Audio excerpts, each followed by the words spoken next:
Senyor Sikay, ikaw ang nagpinta ng lahat ng to?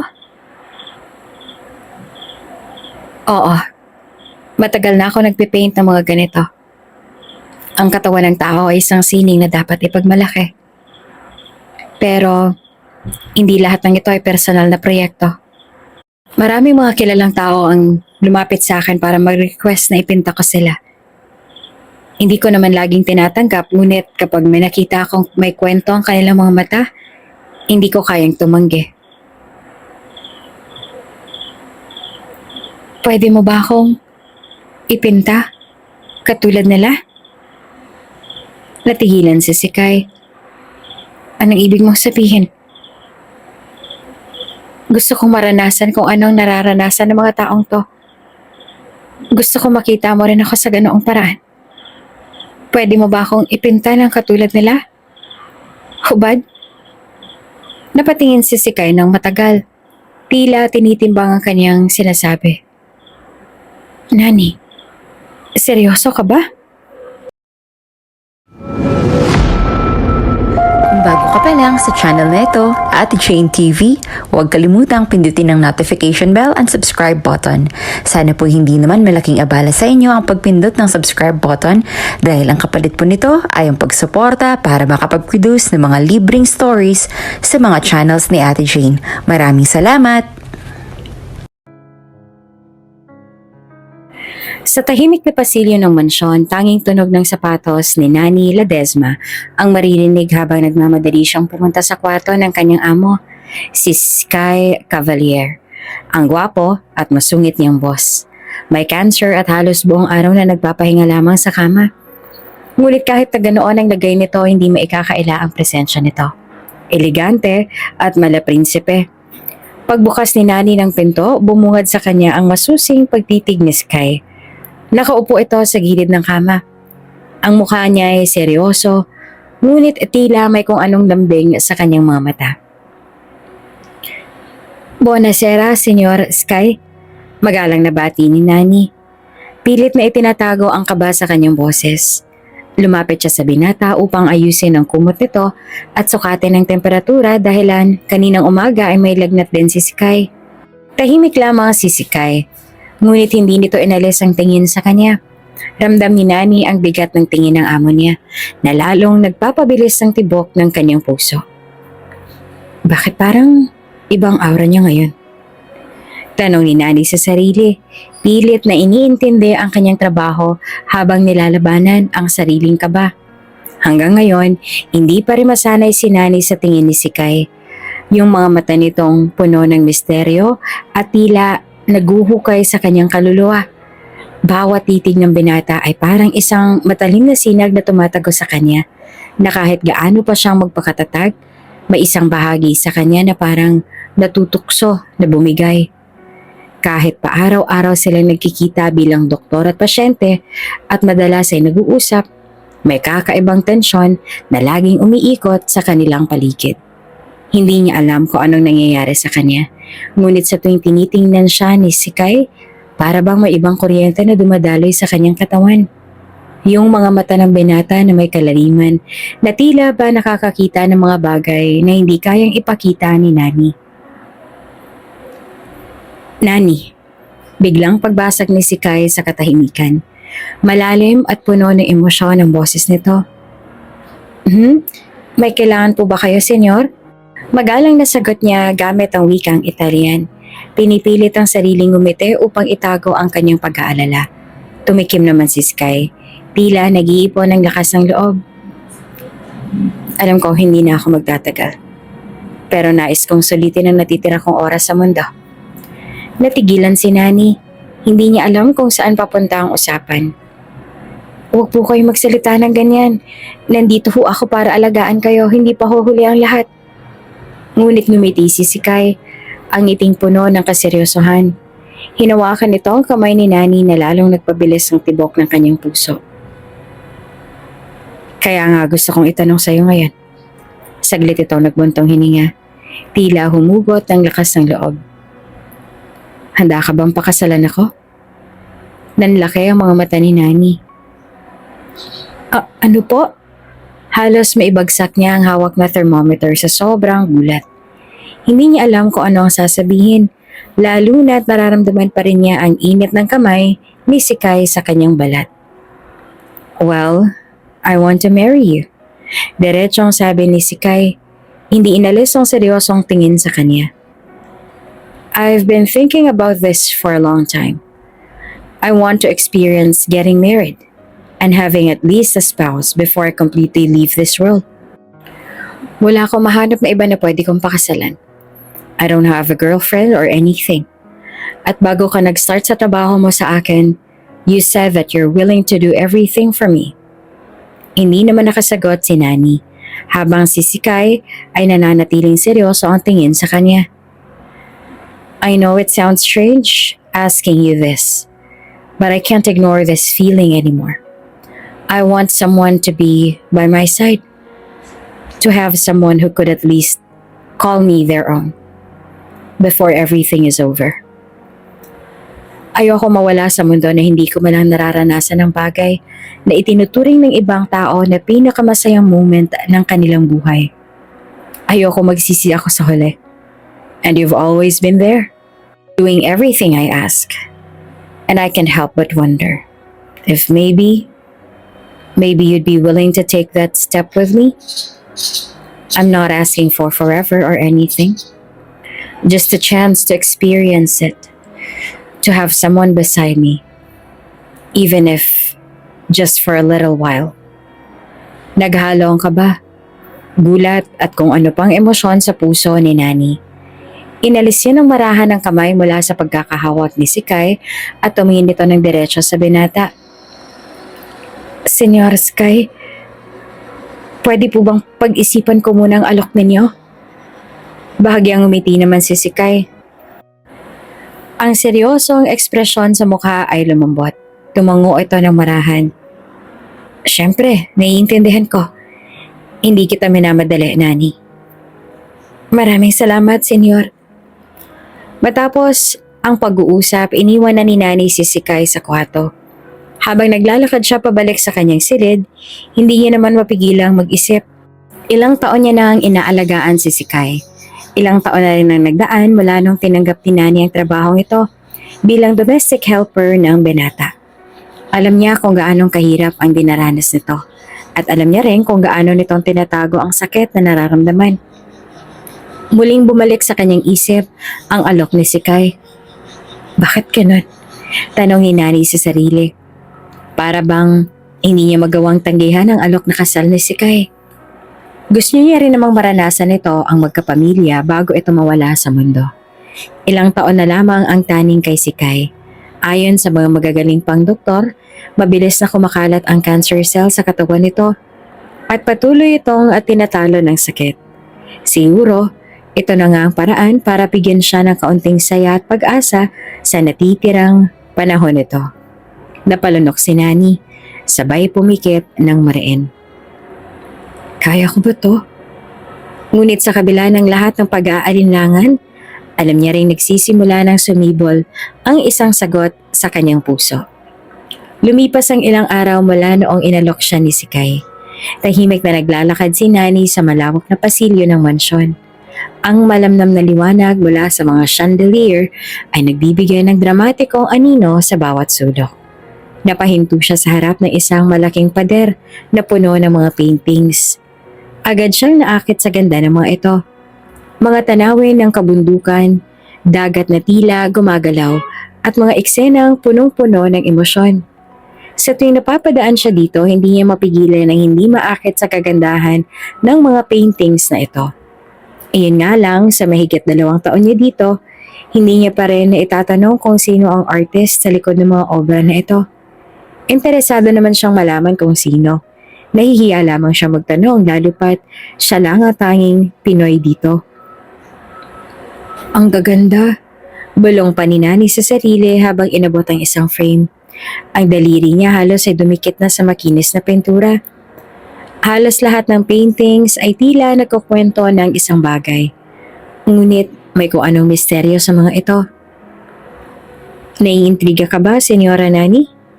boses ng isang lalaki at ang wikang ginamit nito ay wikang Italian. Nagulat naman siya sa boses mula sa likuran. Paglingon niya ay nakita niya si Giuseppe, ang matagal ng mayordomo ni Sikay. Nakangiti itong tila may alam na lihim. Pasensya na po. Ang gaganda ho kasi ng mga painting, hindi ko ho maiwasang humanga. Sagot ni Nani gamit ang wikang Italian. Bahagya pang umiti para takpan ng gulat. Lumapit si Giuseppe sa tabi niya. Tumitig rin sa mga obra na nasa pader. Lahat ng nakikita mo dito, si Senyor Sikay mismo nagpinta. Natigilan si Nani. Siya? Siya hong gumawa ng lahat ng to? Tumingin siya kay Giuseppe. Halatang hindi makapaniwala sa kanyang mukha. Tumango ang matanda. Oo, bata pa lamang siya, mahilig na siyang magpinta. Ang sining ang naging takbuhan niya sa tuwing mahirap ang buhay. At nang magsimula siya magkasakit, mas lalo siyang napalapit sa pintura at canvas. Napatingin muli si Nani sa mga paintings. Biglang nagkaroon ng mas malalim na kahulugan ang bawat brushstroke at ang bawat kulay na ginamit. Kung ganon, ito pala ang paraan niya para makalaya sa bigat na dinadala niya, naisip niya. Ang galing niya. Bulong muli ni Nani. Parang buhay ang bawat painting. Para kang hinihila papasok sa mundo niya. Ngumiti naman si Giuseppe. Tama ka riyan, senyora. Kaya kahit kami rito, lahat kami ay tagahanga ng kanyang sining. Halika, ipapakita ko sa iyo ang iba pa. Sumunod si Nani habang iniisa-isa ni Giuseppe ang iba pang mga painting sa pasilyo. Ipinakita nito ang isang eksena ng hardin, kung saan maraming rosas at lavender ang nakapenta dito. Ito, paborito niya. Sinabi niya noon na ganito raw ang hardin na gusto niya makita araw-araw sa bahay ng kanyang magiging pamilya. Napahinto si Nani sa harap ng isa pang painting. Isang malaking larawan ng isang pamilya. 2 magulang, isang anak at isang aso. Hindi niya mapigilan ang paglunok habang tinitingnan ito. Parang totoo, sabi niya. Ang boses ay halos pabulong. Tumango naman si Giuseppe. Alam mo ba, Senyora Nani, matagal ng pangarap ni Senyor Sikay na magkaroon ng sariling pamilya. Noon pa niya gustong magpakasal, magkaroon ng asawa at mga anak. Pero alam niyang mahirap iyon dahil sa kanyang sakit. Kaya sa pintura na lang niya binuhos ang pangarap na yon. Napatingin si Nani kay Giuseppe. Ramdam ang bigat ng mga salita nito. Ganun ba? Kaya pala ang daming paintings na ganito. Parang mga family portrait. Oo, senyora. Ang bawat pintura rito bahagi ng buhay at mga pangarap niya na hindi niya nagawang tuparin. Pero sa kabila ng lahat, hindi siya sumuko. Patuloy siyang umaasa, kahit papaano. Tahimik naman na tumingin si Nani sa isa pang painting na nasa harapan nila. Mag-asawa na magkahawa kamay. Nakatayo sa gilid ng isang ilog ang makikita. Ang kulay ng langit ay kakulay ng rosas at kahel. Tila pinapakita ang paglubog ng araw. Pangarap niya pala to. Ang magkaroon ng kasamang maglalakbay sa huling yugto ng kanyang buhay. Ani ng isang bahagi ng kanyang utak. Senyora Nani, biglang sabi ni Giuseppe. Binasag ang kanyang pag-iisip. Hindi niya sinasabi sa amin. Pero sa tingin naming lahat dito sa mansyon, isa ka sa mga taong nagbibigay sa kanya ng pag-asa. Simula nang dumating ka rito sa mansyon, naging mas madalas siyang ngumiti. Ikaw ang liwanag niya sa mga panahong madilim. Isa yon sa mga dahilan kung bakit mataas ang respeto namin sa iyo. Napatitig si Nani kay Giuseppe. Hindi halos makapagsalita. Bumalik ang mga sinabi ni Sikay kanina sa kwarto nito. At ang alok ng kasal. Ngayon, mas nauunawaan niya ang dahilan nito. Gusto ko siyang matulungan. Bulong ni Nani, halos hindi naririnig. Ngumiti naman si Giuseppe. Alam kong gagawin mo ang tama para sa kanya, Senyora Nani. Isa kang mabuting tao. Habang naglalakad pabalik si Nani sa kwarto niya, ramdam niya ang bigat ng kanyang puso. Ngunit sa parehong pagkakataon, Naroon din ang kagustuhan niyang ibigay kay Sky ang bagay na matagal na nitong pinapangarap, ang isang pamilya. Isang tahimik na tanghali, malamig ang simoy ng hangin nang lumabas si Nani sa mansyon. Ang liwanag ng araw ay banayad at hindi mainit. Nagbibigay ito ng gintong sinag sa malawak na hardin. Habang naglalakad siya, napansin niya si Sky na nakaupo sa isang bangko malapit sa mga bulaklak. Hawak nito ang isang maliit na canvas at brushstroke, abala sa paglalagay ng kulay sa pintura. Natigilan si Nani sa kinatatayuan niya at napatitig siya sa binata. Sa ilalim ng asul na kalangitan, sa gitna ng mga bulaklak na nilalaro ng hangin, ang boss niyang si Sky ay parang isang larawan ng isang prinsipe mula sa isang lumang kwento. Ang buhok nito na bahagyang nilaro ng hangin ay lumitaw na mas makapal at mas magulo kaysa sa karaniwan. Ngunit lalo lang nitong pinatingkad ang kagwapuhan ng binata. Ang linya ng panga nito, ang pagkalalim ng mga mata, at ang banayad na ekspresyon ng mukha. Para bang isa rin itong art. Sa sandaling iyon, para bang walang sakit ang binata. Wala ang lungkot at kahinaan na madalas niyang makita sa mukha nito. Ang nakikita ni Nani ngayon ay isang taong buo, malakas at puno ng buhay. Hindi napigilan ni Nani ang sariling lumapit sa binata. Nang marinig ni Sky ang kanyang mga yapak, tumingin ito sa kanya at ngumiti. Isang puno ng buhay ng ngiti na tila binigyang liwanag ang buong paligid. Nani, pati nito, ang tinig ay banayad ngunit puno ng init. Senyor Sky, ani Nani at hindi maitago ang kaba sa kanyang boses. Anong ginagawa mo rito? Hindi mo malamig? Umiling si Sky at umaya sa pagkakaupo. Hindi ko kaya manatili sa loob ng aking silid maghapon. Gustong gusto ko ang hangin dito sa hardin. Nakakatulong ito sa akin na mag-isip at magpinta. Napatingin si Nani sa canvas nito, kung saan makikita ang ilang strokes ng bugaw, puti at kahel. Ano pong pinipinta mo? Tanong niya. Lumapit pa ng kaunti upang makita ang kabuuan ng obra. Ngumiti si Sky. Itinuro ang langit gamit ang hawak na brush. Ang langit. Napatingala si Nani. Ang langit noon ay tila isang obra na rin. Mapusyaw na asul na may banayad na halo ng kahel at rosas. Dulot ng dapit hapon na papalapit. Ang mga ulap ay malumanay na gumagalaw. Tila sumasayaw sa malamig na simoy ng hangin. Bakit ang langit? Tanong niya na nakatingin pa rin sa canvas na to. Bahagyang tumawa si Sky. Isang malalim ngunit banayad na tawa na tila musika sa pandinig ni Nani. Alam mo ba, Senyora Nani? Ang langit ay parang buhay ng tao. Nagbabago ito. Minsan maaliwalas, minsan madilim. Ang kaibahan lamang nito sa buhay ng tao, ang langit ay walang hangganan. Habang ang buhay ng tao ay may katapusan.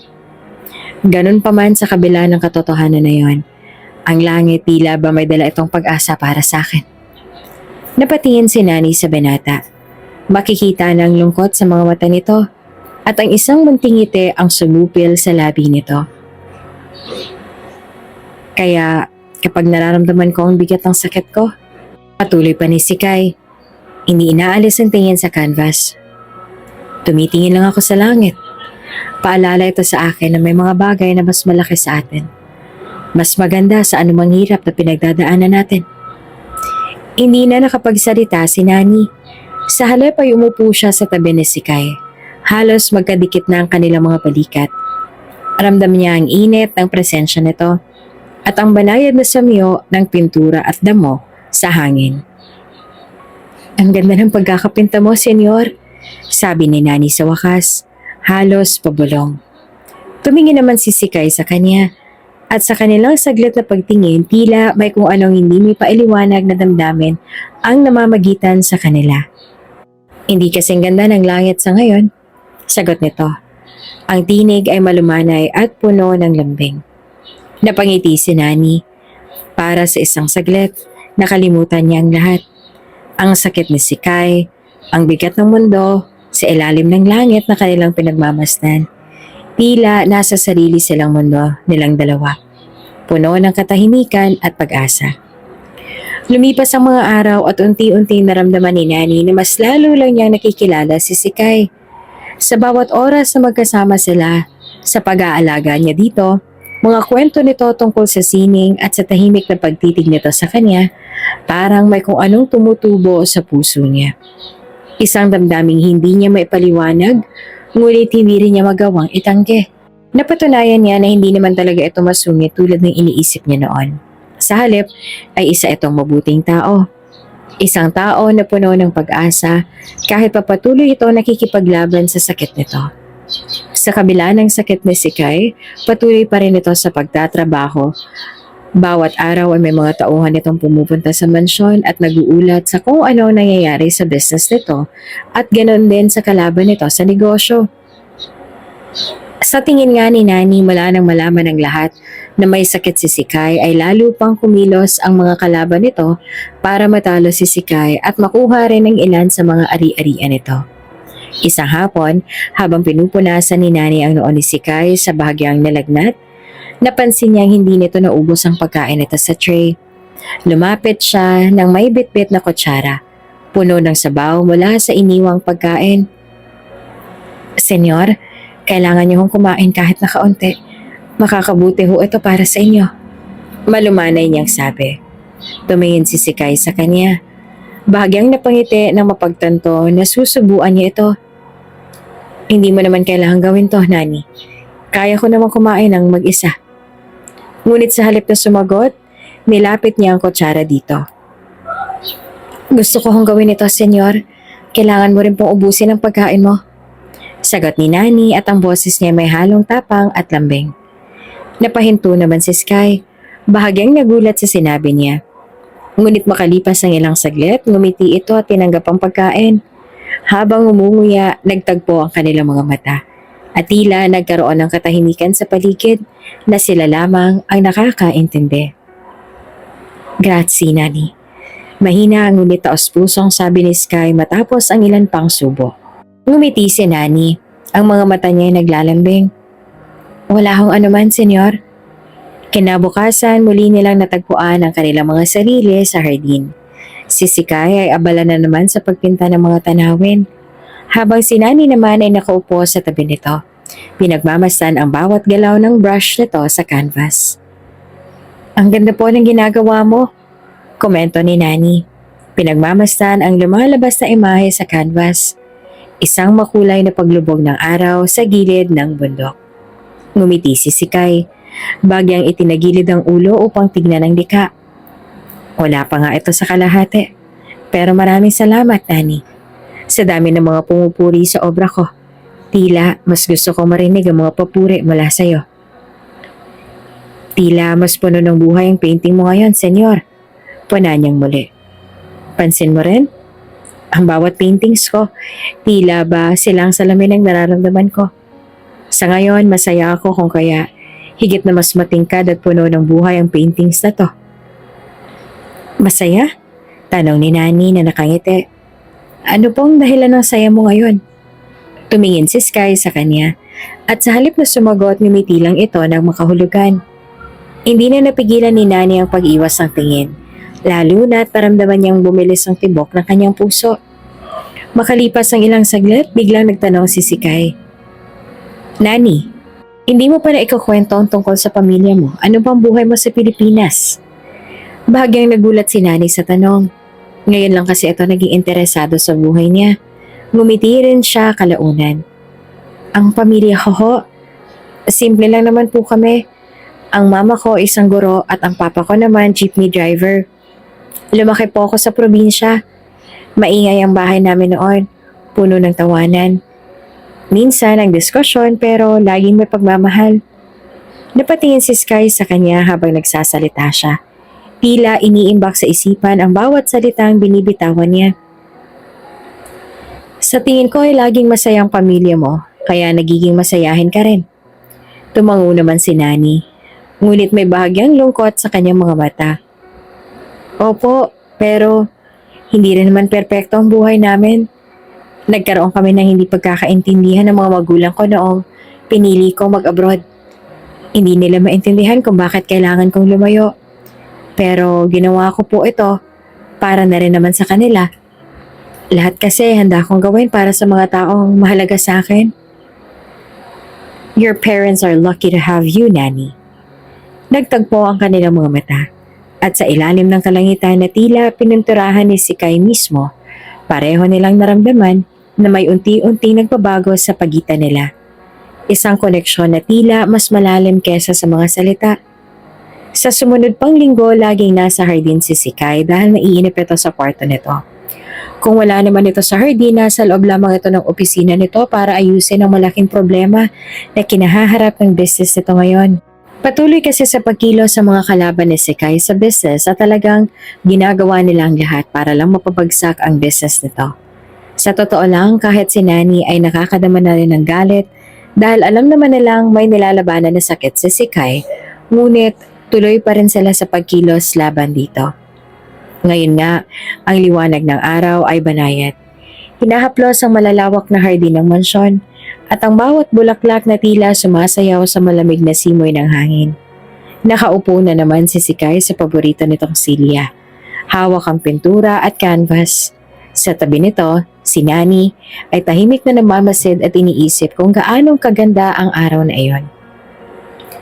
Naputo lamang ang pag-iisip ni Nani na magsalita si Sikay. Nani, marahan na tawag nito. Ang tinig ay banayad ngunit may halong pag-aalangan. Sagot niya naman. Tumingin ito sa kanya.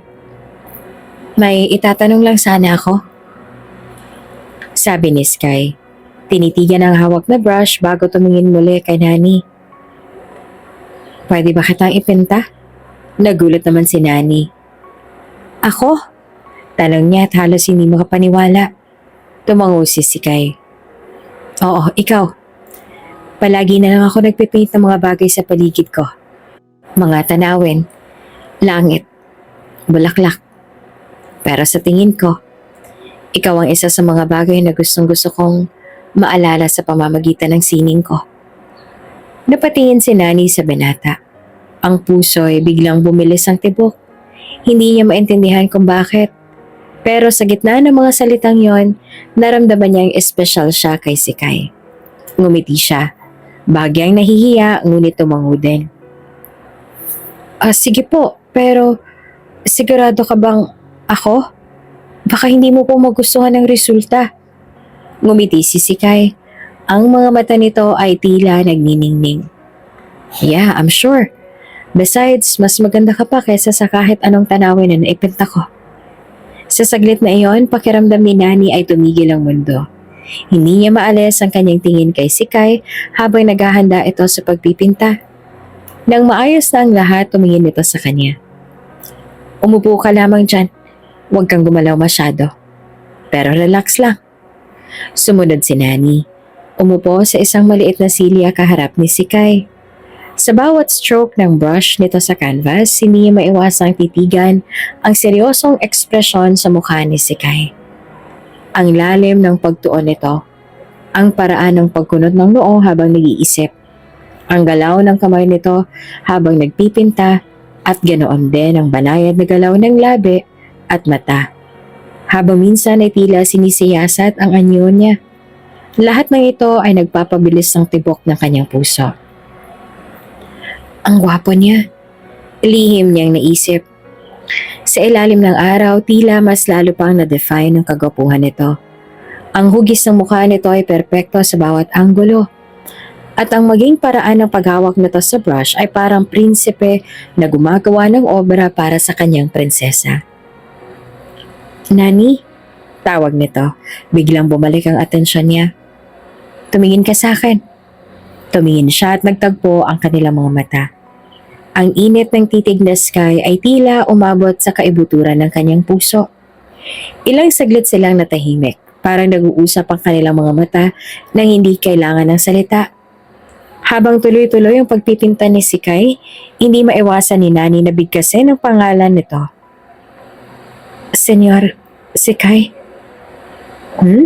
Mahinang sagot nito, hindi inaalis ang tingin sa canvas.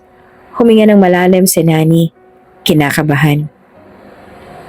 May gusto akong sabihin sa'yo. Napahinto naman si Sikay at bumaling sa kanya. Ano yon? Nagkatinginan sila. Sa loob ng ilang saglit, parang nagdadalawang isip si Nani. Ngunit sa wakas, sinabi niya nang matagal niya nang iniisip. Payag na ako. Nakakunatang noon ni Sikay. Tila hindi agad naintindihan ang ibig niyang sabihin. Payag saan? Sa alok mo. Sagot ni Nani, mas malumanay ang tinig. Payag na akong pakasalan ka. Nananatiling tahimik si Sikay. Tila iniisip kung tama ba ang narinig. Paglipas ng ilang sandali, ang mga mata nito ay tila nagliwanag bago tuluyang umiti. Totoo bang sinasabi mo, Nani? Tumango siya. Hindi na kayang itago ang emosyon sa kanyang muka. Oo, payag ako. Gusto ko manatili sa tabi mo. Gusto kong ipakita sa iyo ang mundo na gusto mong ipinta. At gusto ko maging bahagi ng mga natitirang araw mo, Sikay. Napuno naman ng emosyon ng mukha ni Sikay. Hindi nito mapigilan ng sarili at lumapit ito sa kanya. Hawak pa rin ng brush sa isang kamay, hinawakan din ito ang isang kamay niya. Grazie, Nani. Hindi mo alam kung gaano mo akong pinasaya ngayon. Hindi ko alam kung hanggang kailan na lang itatagal ko sa mundong ito. Ngunit ipinapangako kong magiging mabuti ako sa iyo, Nani. Ang mga salitang iyon ni Sky ay umalingaw-ngaw sa paligid ng hardin. Ngunit mas malakas ang epekto nito sa puso ni Nani. Habang tinititigan siya ng lalaki, pakiramdam niya ay wala ng ibang tao sa paligid. Tanging sila lamang ang nasa mundo. Ang ngiti sa labi ni Sikay ay puno ng pasasalamat. Ngunit may kung anong emosyon sa mga mata na tila igit pa roon. Biglang yumuko palapit sa kanya si Sikay. Ang paggalaw nito ay dahan-dahan. Parang tinatansya ang reaksyon ni Nani. Napalunok naman si Nani. Naramdaman ng mabilis sa tibok ng kanyang puso. Ang distansya sa pagitan nila ay nagiging masyadong maliit. Halos mararamdaman niya na ang init ng hininga ni Sikay sa kanyang balat. Sa kanyang isipan, naisip niya, hahalikan niya ba ako? Ngunit sa halip na magdikit ang kanilang mga labi, biglang inabot ni Sikay ang kanyang mga bisig at niyakap siya. Isang mahigpit na yakap. Puno ng init at pasasalamat. Ramdam ni Nani ang tibok ng puso nito laban sa kanyang dibdib. At tila nagkaroon siya ng koneksyon sa bawat damdaming nakatago sa puso ng lalaki. Salamat, Nani. Bulong ni Sikay. Ang tinig nito ay malambot at puno ng sinseridad. Hindi mo alam kung gaano ako kasaya. Hindi ko akalaing mararamdaman ko ulit ang ganitong klaseng kasiyahan. Hindi na napigilan pa ni Nani ang sarili. Gumagalaw ang kanyang mga bisig at niyakap niya rin si Kai pabalik. Marahan, ngunit may lakas na tila gusto niyang iparating na nandito lamang siya para dito. At hindi siya aalis. Ramdam na ramdam niya ang init ng katawan ni Sikay at ang simpleng yakap na iyon ay nagbibigay sa kanya ng kakaibang kapayapaan. Nang maghiwalay sila, tumingin si Nani sa mga mata ni Sikay. Ang distansya ay muli nilang binawasan. Ngunit sa pagkakataong ito, si Nani na ang gumawa ng unang hakbang. Hinawakan niya ang magkabilang pisngi ni Sikay. Pinagmasan ito ng mabuti. Ang linya ng muka, ang bahagyang pagkakunot ng noo at ang kislap sa mga mata ay siyang dahilan ng ngiti ni Nani. Wala siyang sinabi na kahit na ano. Sa halip, dahan-dahan niyang inilapit ang kanyang muka hanggang sa magdikit na ang kanilang mga labi. Nananatiling nakatigil si Sikay. Tila nagulat pa sa ginawa ni Nani. Ngunit ilang saglit lamang ang lumipas bago nito tinugon ang halik niya. Sa simula, banayad ang galaw ng kanilang mga labi. Walang nanlalamang o nandodome na. Para bang sinusubukan na iparating ang damdaming hindi nila maibigkas. Ngunit habang tumatagal, nagiging mas malalim ang kanilang halik. Mas mainit. Ramdam ni Nani ang kamay ni Sikay sa kanyang likod. Marahan ngunit tiyak ang pagkakahawak na para bang ayaw nitong bumitaw. Ang kanyang sariling mga kamay ay nananatili sa pisngi nito. Ninanamnam ang init ng balat ng lalaki sa ilalim ng kanyang mga palad.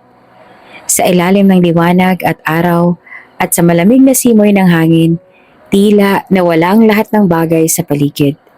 Ang mga bulaklak, Ang mga punong kahoy, maging ang kalangitan, lahat ng ito ay naging saksi lamang sa dalawa nilang puso na nagkatagpo at nagsimulang mag-aisa.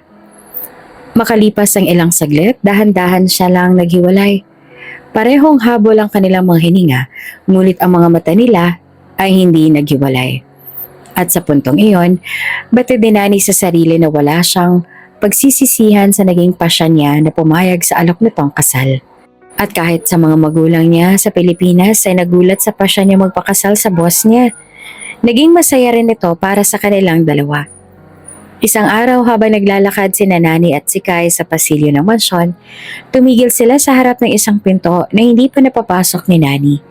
Ang pinto ay gawa sa isang mabigat na kahoy. May mga intricate na ukit, nagbibigay ng aura ng misteryo. Huminto si Kai at tumingin kay Nani. Bahagya itong ngumiti. May nais akong ipakita sa iyo, Nani, sabi ni si Kai. Ano naman yon? Tanong ni Nani na bahagyang nagtataka. Ngumiti si Kai, ngunit hindi ito sumagot. Sa halip, ay binuksan ni si Kai ang mga ilaw. Lumiwanag ang espasyo at tumambad kay Nani ang mga pader na puno ng paintings. Ngunit hindi ito mga ordinaryong paintings. Ang mga canvases ay puno ng hubad na katawan. Lalaki, babae, lahat ay detalyado, elegante at napakaganda. Ang mga strokes ng pintura ay tila nagpapakita ng tunay na kagandahan ng tao. Walang kahihiyan, walang pagtatago. Hindi maiwasan ni Nani ang mapatigil. Napamulagat siya at ang tingin ay gumagala sa bawat painting. Senyor Sky, mahina niyang sambit. Ikaw ang nagpinta ng lahat ng to? Tumango si Sky at ang mukha ay puno ng kumpiyansa, ngunit may bahagyang kaba. Oo, matagal na ako nagpipaint ng mga ganito. Ang katawan ng tao ay isang sining na dapat ipagmalaki. Pero, tumigil siya saglit. Tumingin siya kay Nani. Hindi lahat ng ito ay personal na proyekto. Nagtaka si Nani. Anong ibig mong sabihin? Maraming mga kilalang tao ang lumapit sa akin para mag-request na ipinta ko sila. Hindi ko sila palaging tinatanggap. Ngunit kapag nakita ko mayroong kwento ang kanilang mga mata, hindi ko kayang tumanggi. Paliwanag ni si Kai. Habang patuloy na naglalakad si Nani sa silid, pinagmamasdan niya ang mga mukha ng mga taong nasa paintings. Hindi niya kilala ang karamihan, ngunit alam niyang may ilan na mukhang pamilyar. Mga sikat na modelo, artista, at ilan pang mga personalidad. At habang iniisip niya ang ideya na pinintahan ni Sky ang mga taong ito sa ganoong klaseng intimacy, hindi niya maiwasang makaramdam ng kakaibang init sa kanyang dibdib. Selos ba ito? Tanong ni Nani sa sarili. Napakunot ang kanyang noo. Hindi siya dapat nagsiselos. Wala naman siyang karapatan. Pero hindi niya kayang pigilan ng ideya na masyadong malapit si Sky sa mga taong ito. Huminga siya ng malalim at tumingin kay Sky, na abala naman sa pag-aayos ng isang painting na bahagyang nakatagilid. Pwede mo ba akong ipinta? Katulad nila, natigilan si Sky. Bumaling ito kay Nani at ang mga mata ay bahagyang nanlaki sa gulat. Anong ibig mo sabihin? Lumapit si Nani at pilit na nilalabanan ng kaba sa kanyang dibdib. Gusto kong maranasan kung anong naranasan ng mga taong to. Gusto kong makita mo rin ako sa ganong paraan. Pwede mo ba akong ipinta na tulad nila? Hubad. Napatingin si Sky sa kanya ng matagal. Tila tinitimbang ang kanyang sinabi. Nani, seryoso ka ba? Tumango si Nani.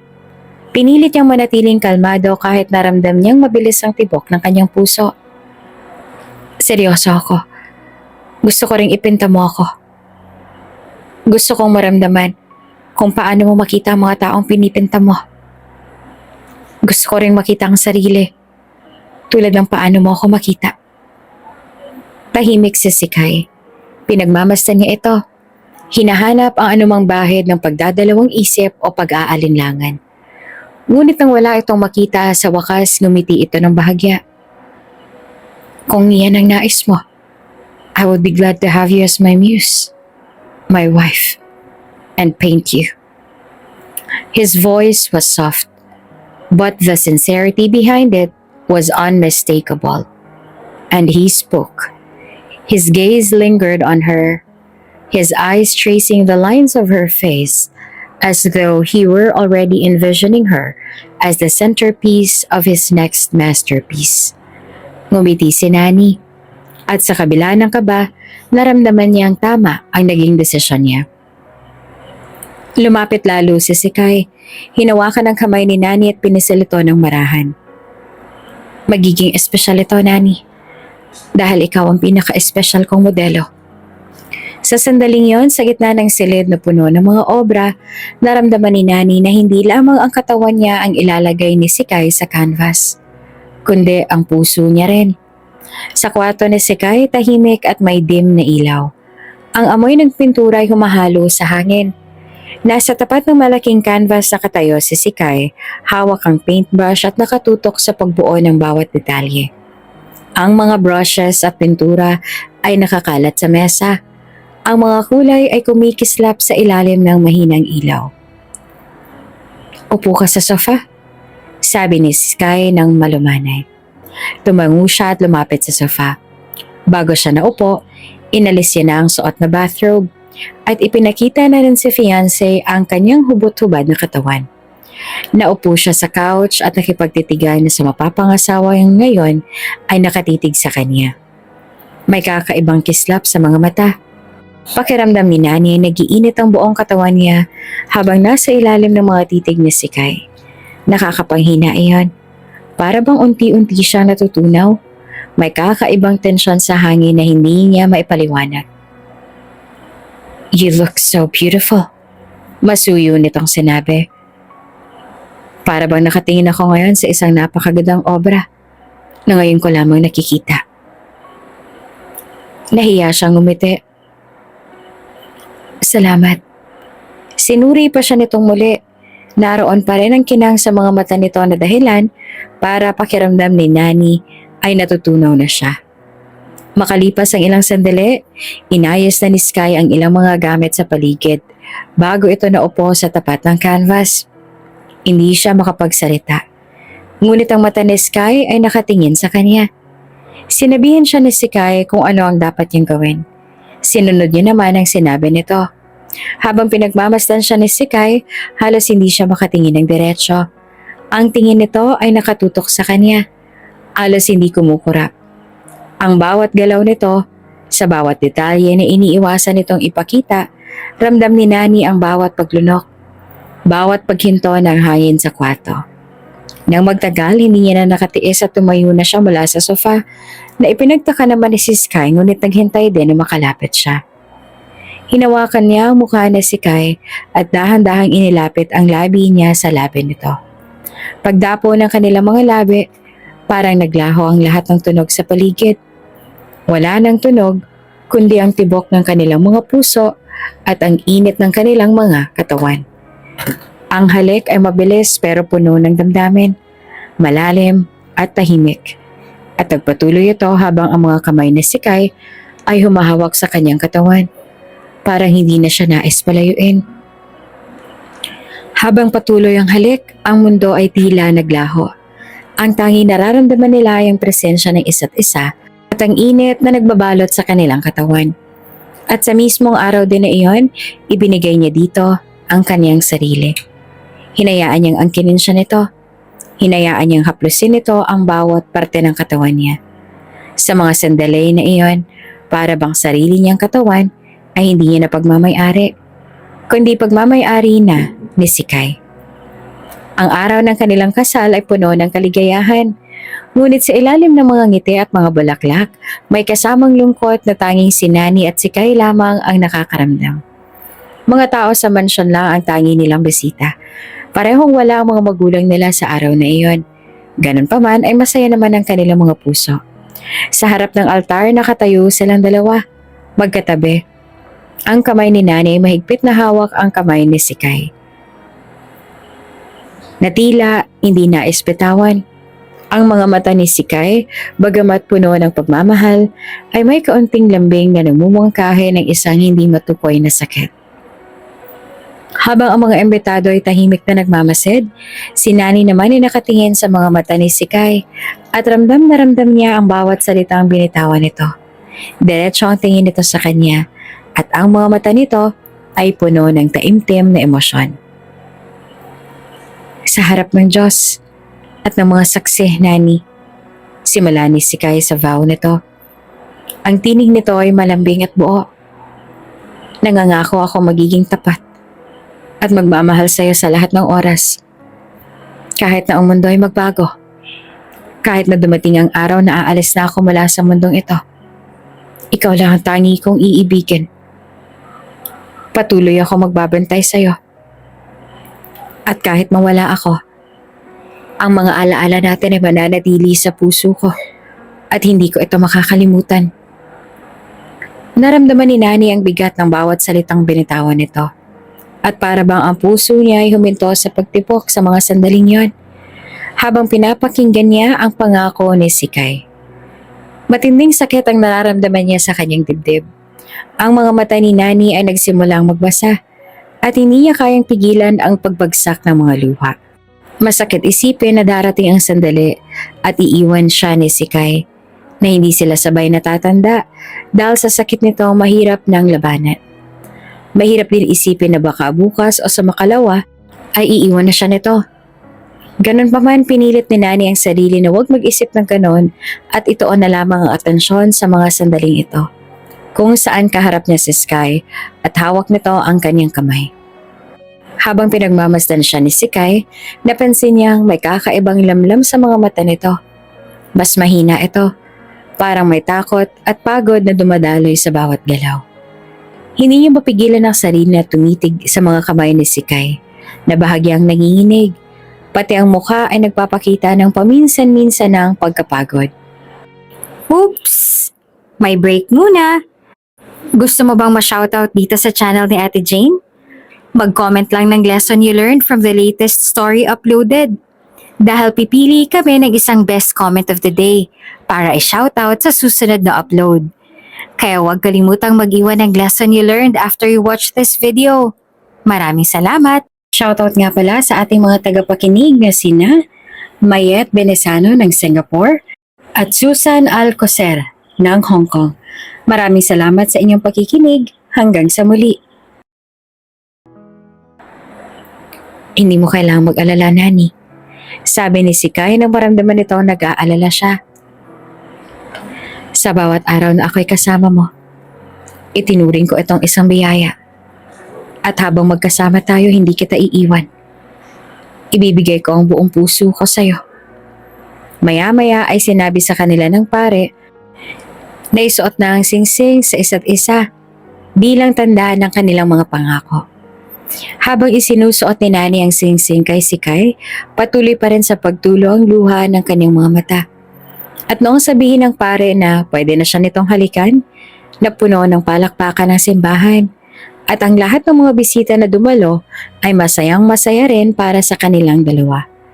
Kahit paalam nila na ang lahat ng ito ay may hangganan. Dahil sa intimate wedding lang iyon at mas gusto ni Nani at Sikay na masolong isa't isa, walang gaanong ingranding celebration. Kumain lamang sila sa labas pagkatapos ay bumalik na sa mansyon para sulitin ang gabi. Habang nakatayo si Nani sa balkonahe ng mansyon, nakatanaw naman siya sa kalangitan na puno ng mga bituin. Yumuko siya para makita ang suot niyang singsing. Isang ngiti ang sumilay sa kanyang labi. Hinaplos niya ang singsing. Di naman niya ang maliit at makinang na bato roon. Masaya siya ngayon, ngunit hindi niya rin maikakaila ang bigat sa kanyang dibdib. Alam niyang hindi magtatagal ang lahat ng ito. Alam niya mula pa noong una na ang kwento nila ay may hangganan. Ngunit sa kabila ng kaalamang iyon, masaya siya. Masaya siya dahil sa wakas na iparamdam niya kay Sikay ang pagmamahal na matagal na nitong pinangarap. At kahit panandalian, naiparanas niya rito ang kasiyahang dala ng isang kasal. Ngunit sa kabila ng kasiyahan, may bahagi ng puso niyang hindi mapalagay. Isang takot na hindi niya maipaliwanag. Ang takot na iyon ay agad ding nawala nang maramdaman niyang lumapit sa kanya si Sikay at niyakap siya nito mula sa likuran. Humalik din ito sa kanyang balikat. Humilig sa dibdib nito at tinama ang init ng yakap at katawan nito. Salamat, mahal ko. Mahina ngunit puno ng sinseridad ang sinabi ni Sky. Nakangiti si Nani. Hindi mo kailangan magpasalamat, Sky. Ang mahalaga sa akin ay nandito ka. Tahimik silang nagtitigan, tila parehong nauubusan ng salitang sasabihin. Ngunit sa ilalim ng malamlam na buwan, sapat na ang presensya nila para punan ang katahimikan. Kinabukasan, pagkagising ni Nani, napansin niya wala si Sky sa tabi niya. Hindi siya agad nabahala. Iniisip na baka maaga lang itong bumangon. Ngunit habang dumadaan ang oras, hindi pa rin bumabalik si Sky. Napilitang bumaba si Nani sa kusina, kung saan roon ang mga tauhan ng mansyon na abala sa kani-kanilang mga gawain. Senyora, gusto niyo po ba ng almusal? Tanong ng isa sa mga kusinero. Nangiti siya ng bahagya ngunit halatang wala sa sarili. Mamaya na lang, sagot niya sa Italian. Agad siyang lumapit kay Marco at isa sa mga malapit na tauhan ni Sky. Marco, nakita mo ba ang asawa ko? Tanong niya. Pilit na itinatago ang kaba sa kanyang boses. Umiling naman si Marco. Pasensya na po, senyora, hindi ko po siya nakita mula kagabi. Wala ba siyang sinabi sa'yo na aalis siya? Wala po, senyora. Ang buong akala po namin ay magkasama ho kayo. Sa'yo, Giuseppe, wala po bang sinabi sa'yo ang aking asawa? Baling na tanong niya sa matanda. Wala po, senyora Nani. Ngunit napansin ko po siya kagabi na tila balisa. Nanlamig si Nani. Pilit niyang inalala kung may binanggit ba si Sky na pupuntahan ito, pero wala siyang maalala. Bumalik na lamang siya. Umaasang makakakita siya ng kahit anong palatandaan kung saan ito maaaring magpunta. Ngunit wala siyang makita. Habang lumilipas ang oras, unti-unti siyang kinakain ng pangamba. Ganon pa man, sinikap niya na manatiling kalmado. Iniisip niya na baka'y may iba lang na pinuntahan si Sky at babalik din agad ito. Ayaw niya mag-isip ng kung anong hindi maganda dahil natatakot siya na baka'y magkatotoo ang iniisip niya.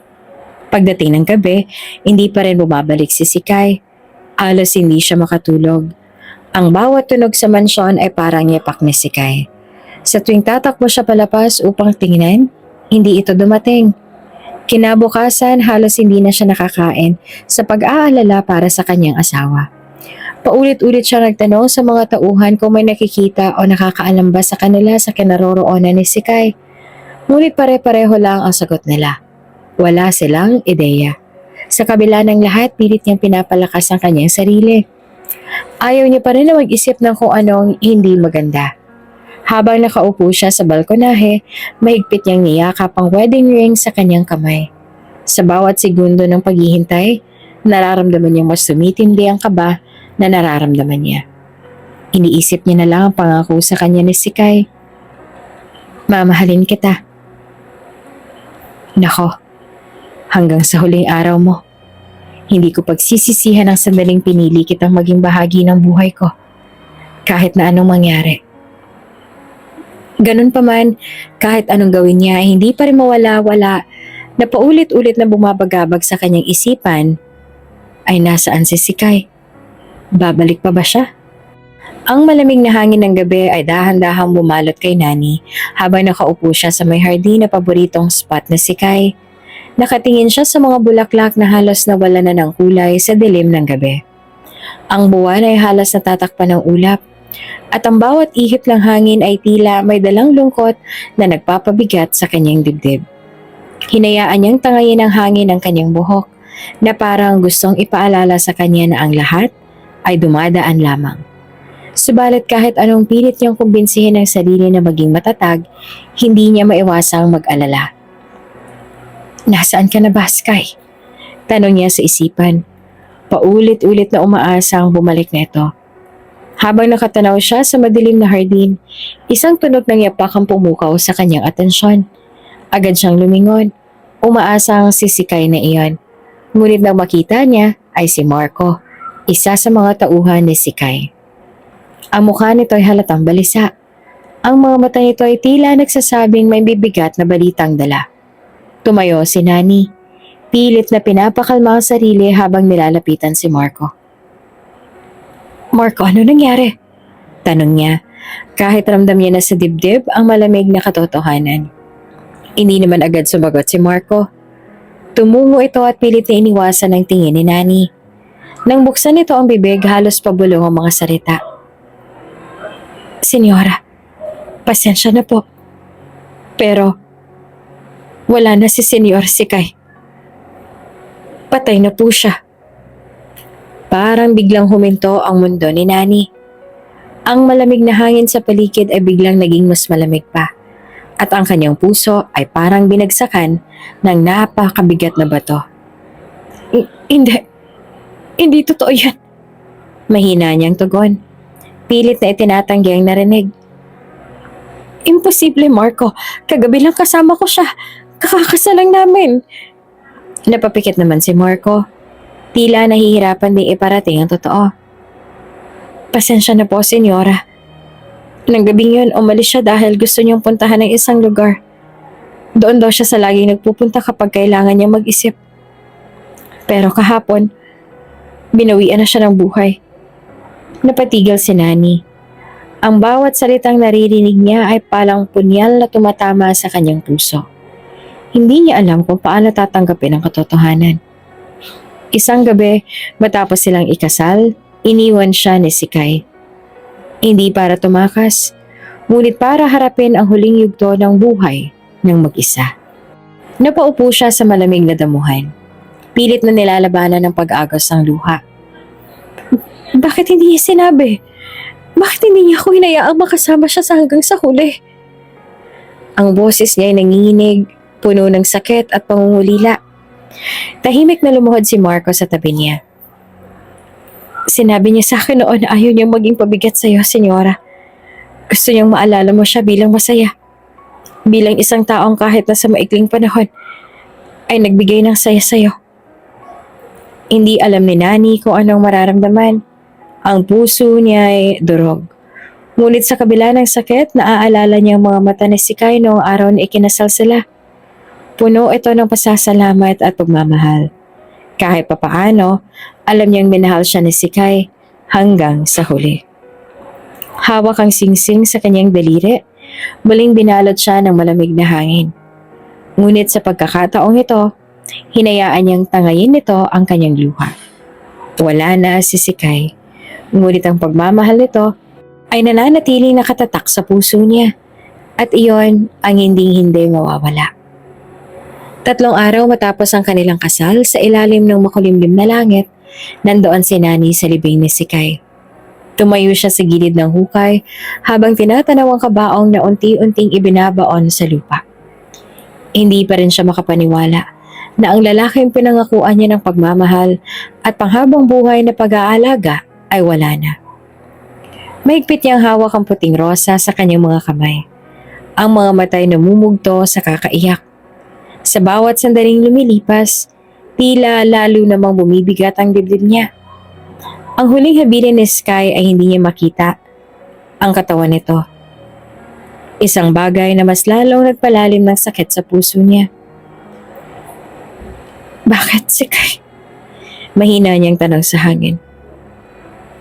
Bakit hindi mo ako hinayaang samahan ka hanggang sa huli? Habang ang lupa ay unti-unting bumalot sa kabaong, hindi niya mapigilang humagulhol. Ang hangin ay malamig, ngunit ang sakit sa kanyang puso ang mas nagpapatindig ng balahibo niya.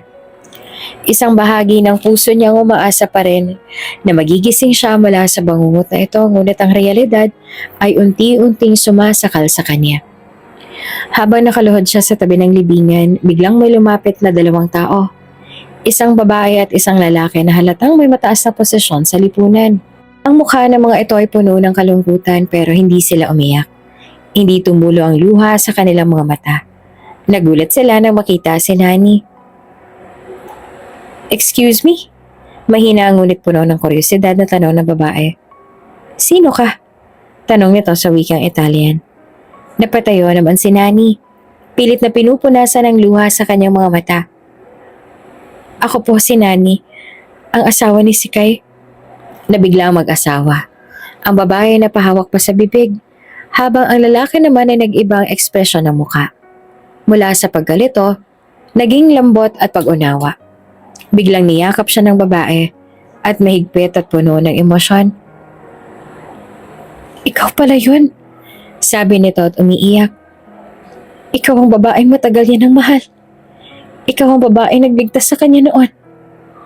Napakanot noon si Nani. Pilit na inaalala ang sinabi ng babae. Nagligtas? Kailan po? Tanong niya. Litong-lito. Niligtas mo siya noon sa airport. Noong inatake siya ng sakit niya doon.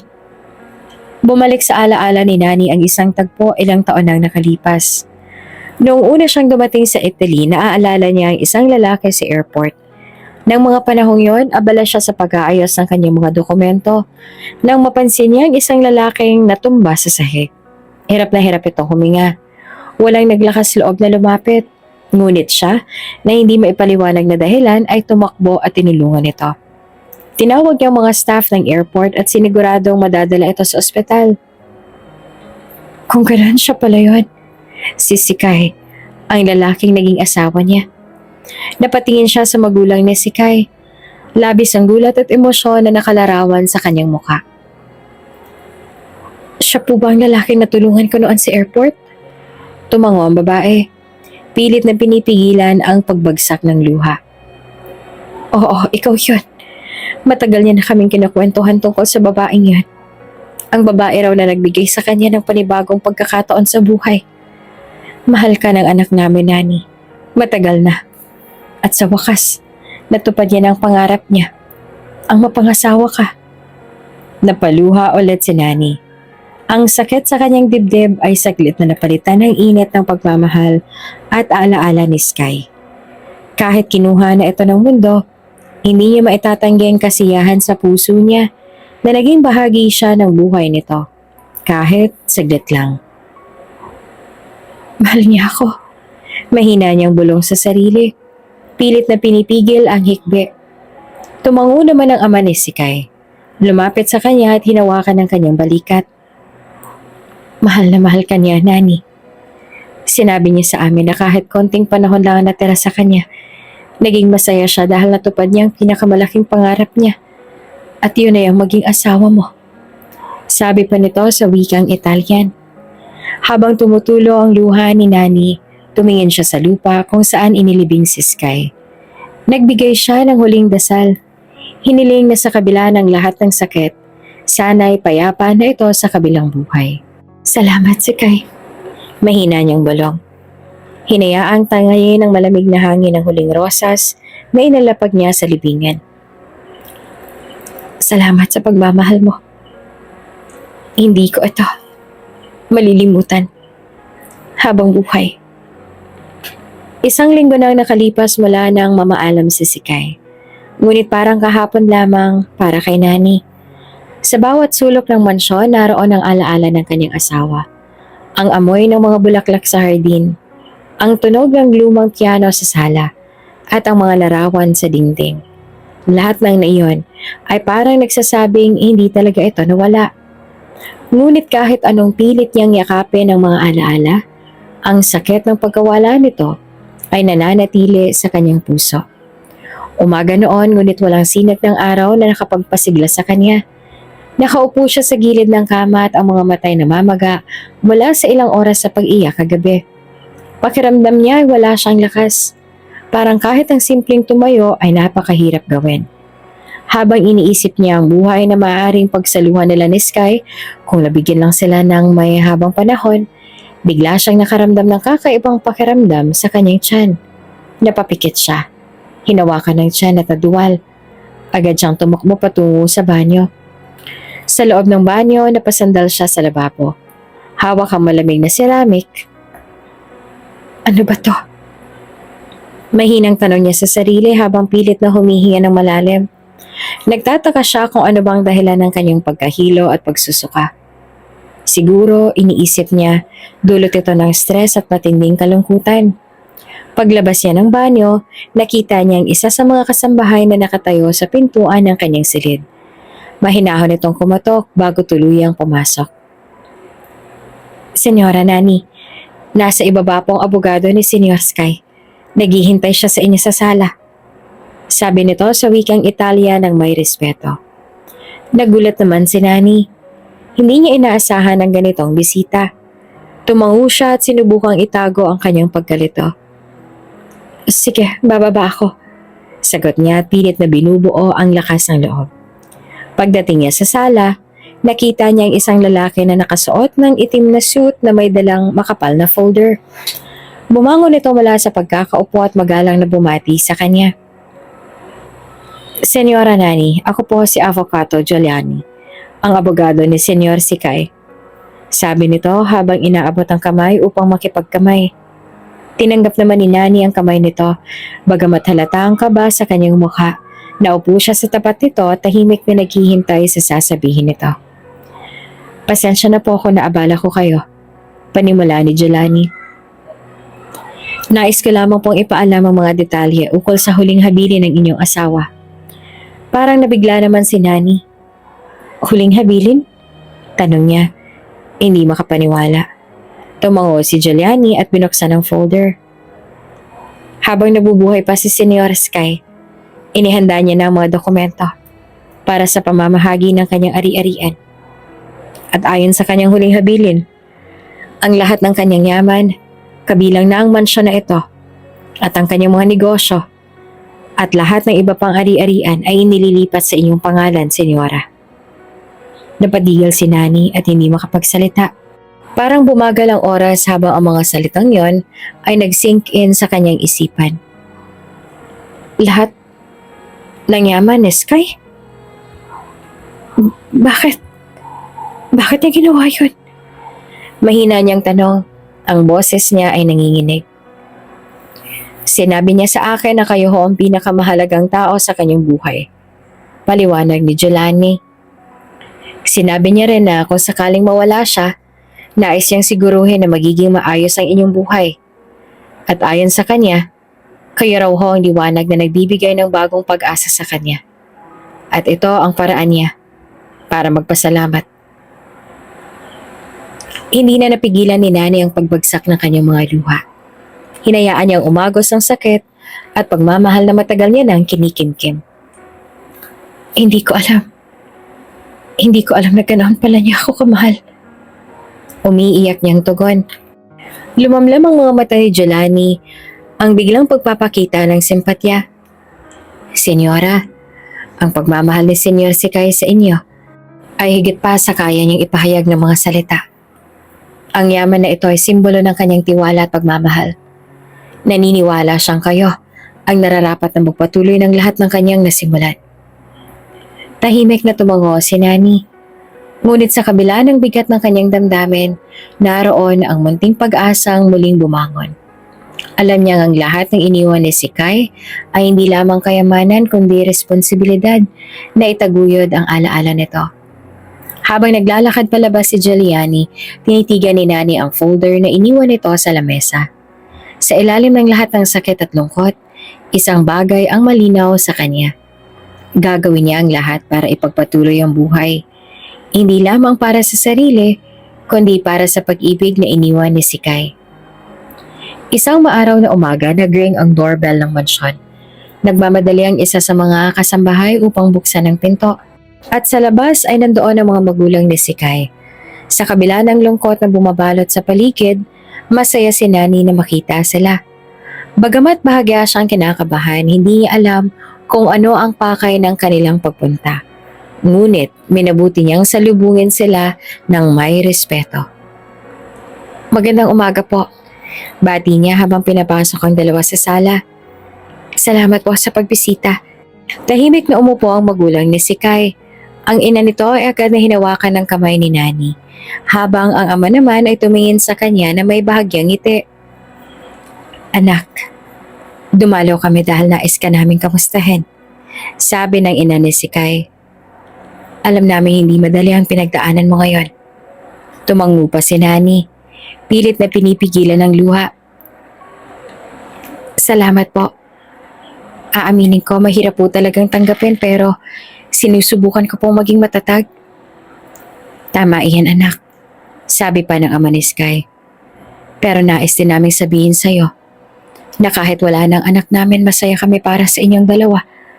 Sa maikling panahon, nakita namin kung paano mo siyang minahal at alam naming mahal na mahal ka rin niya. Hindi na napigilan ni Nani ang pagbagsak ng luha. Tumango siya. Ngunit bago pa siya makapagsalita, bigla siyang nakaramdam ng kakaibang pakiramdam sa kanyang tiyan. Napakapit siya sa upuan at agad na tumakbo patungo sa lababo. Naramdaman niya ang pagsusuka na tila walang babala. Nagulat ang mga magulang ni Sky at agad na sumunod sa kanya sa kusina. Nani anak, anong nangyayari sa'yo? Tanong ng ina ni Sky habang hinahaplos ang kanyang likod. Hindi ko po alam. Sagot ni Nani, humihingal. Siguro po ay dahil sa stress. Ngunit hindi kumbinsido ang ama ni Sky. Hindi natin pwedeng baliwalain ito. Dadalhin namin ikaw sa ospital ngayon din. Bagamat nag-aalangan, pumayag si Nani dahil nakita niya ang labis sa pag-aalala ng mga ito. Sa ospital, isinailalim si Nani sa ilang pagsusuri. Habang naghihintay ng resulta, hindi siya mapakali. Ang mga magulang naman ni Sky ay nananatili sa kanyang tabi. Patuloy siyang inaalalayan. Ilang minuto ang lumipas at dumating ang doktor na may dalang clipboard. Ngumiti ito bago nagsalita. Senyora Nani, may magandang balita ako para sa inyo, sabi nito. Nagtaka naman si Nani habang nagpalitan ng tingin ng mag-asawa. Ano po yon, doktora? Congratulations, senyora. Nagdadalang tao po kayo.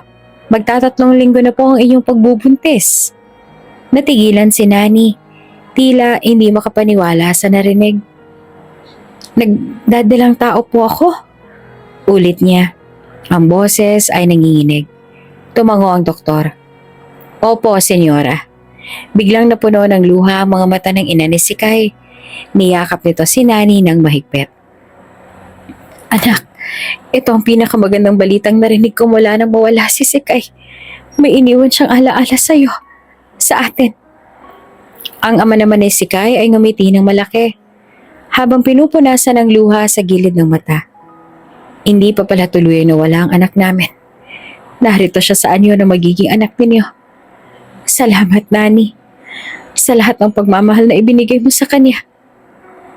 Hindi pa rin makapaniwala si Nani.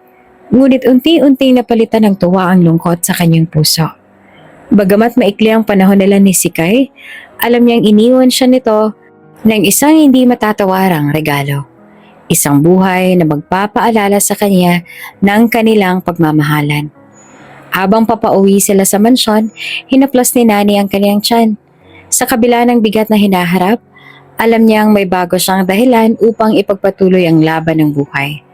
Ang kanilang anak, ni Sky. Malamig ang gabi sa mansyon nang muling tumambay si Nani sa hardin.